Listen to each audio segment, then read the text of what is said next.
We can have it reprinted, Mr. Chairman. Yeah, with the permission of Chairman Dan, We will give it. let's recognize Congressman Sindanya, and then we'll move to the next matter because he has been patiently waiting for his turn. Kaninang umaga pa yan nandito, so pagbigyan muna natin. Congressman Sindanya, bagong upo po itong kinatawan ng kanyang party list. So, of course, you have 10 minutes. You may proceed. Magandang gabi po, Mr. Chair. Maraming salamat. Magandang gabi po sa ating lahat. Totoo po yun, kanina umaga pa, walang tayuan, walang kain. Pero chill lang muna po tayo in the pursuit of truth.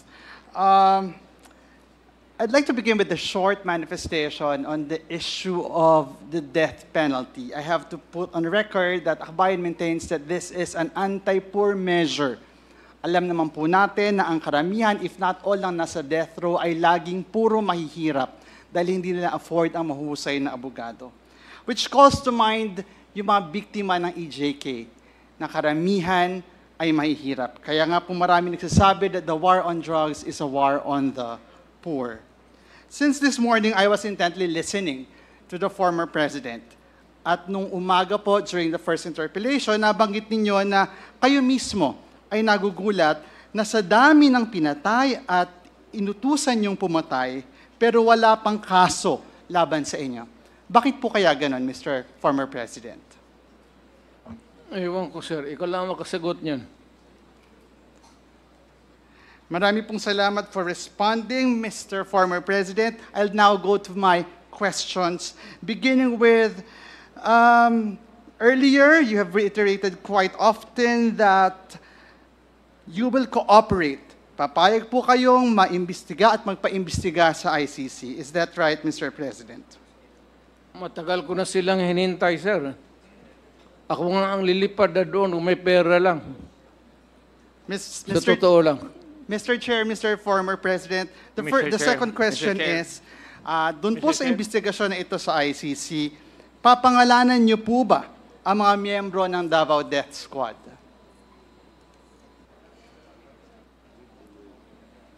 Former President, yes? Ako yun, sir. Yes. Your response? Can you turn the mic on, please? Sorry. Thank you. DDS. Sila lang man nagawa ng Davao Death Squad.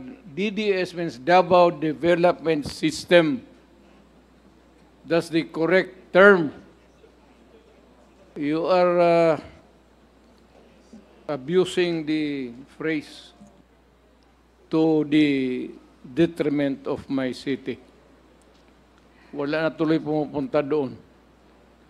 Still on the issue, Mr. Chair, willing po ba kayo na doon sa investigasyon na yon, sa ICC na pangalanan, ang mga biktima ng pagpatay sa Davao ng DDS, however you call it, simula nung kayo ay mayor, hanggang sa kayo po ay maging presidente?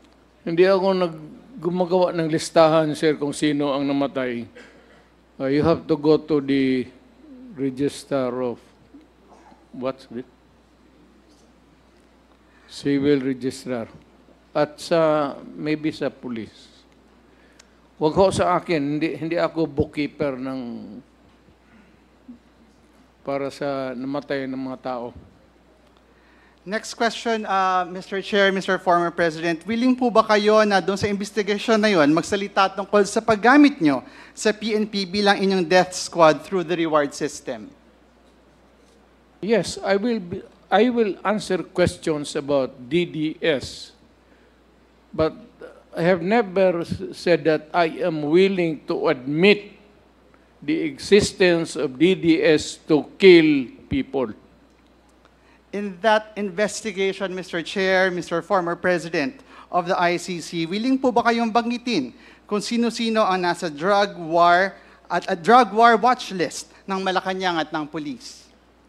Magalit pa ako, sir, kung hindi nila gamitin. Totoo lang.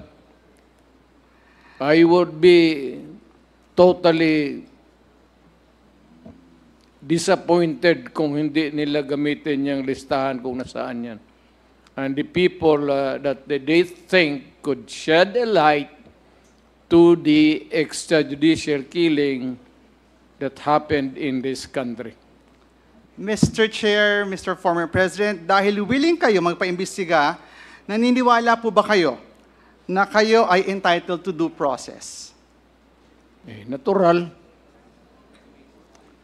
Mr. Chair, Mr. President, bilang akusado, naniniwala po ba kayo na you and your co-accused deserve a fair day in court? I am not an accused, and whoever you are pointing to as the other accused. So I cannot answer your question intelligently. Mr. Chair, for an intelligent answer to the question, perhaps I'd like to direct this question to Attorney Chel Jokno. Attorney Chel, ano po ang rights of the accused sa ICC? Parehas lang po sa mga karapatan ng isang akusado dito sa atin. The right to fair trial, the right to due process of law, the right to remain silent, the right against self-incrimination, the right to confront witnesses and cross-examine them. Halos magkatumbas po yan. So kung magkatumbas po, kasama po dito, Mr. Chair, Mr. Attorney Jokno, yung they are innocent until proven guilty. Yes, the presumption of innocence also, yes. Thank you very much, Attorney Jokno. I'd like to end this very quick round of questions with this short manifestation, a reflection perhaps. Medyo nakakabagabag po na yung mga biktima ng EJK ay hindi na-afford nung parehong treatment na makukuha ng mga kakasuhan at kinasuhan sa ICC. Hindi po ito in-afford sa lahat ng pinatukhang, lahat ng nasa watch list. Hindi man lang nakatapak sa korte, hindi nagkaroon ng fair day in court.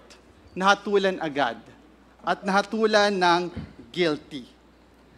Are Ito you... pong mga makakasuhan po, I'm not yet done, Mr. Former President, Mr. Chair. Napakaswerte po. Should the former President face the ICC na hindi niya mararanasan ito dahil makakaranas siya doon ng due process na ipinagkait sa mga biktima ng tukhang at extrajudicial killings. That would be all, Mr. Chair. As promised, I will not consume my time. I will respond Thank you. by saying, sir, that I'm waiting for the warrant of arrest of the ICC at saan ba, sa Hague ba yan? Hindi pa ako nakapunta doon. Libre yan. Baski nag-handcuff ako, I would be very willing to go there. Anytime. Totoo yan. Sa edad ko na ito, I'd rather spend my time. Maganda ang prisuhan doon, sir, komportable. Doon na lang ako magtapos ng buhay ko. Thank you very much, Congressman Sindanya.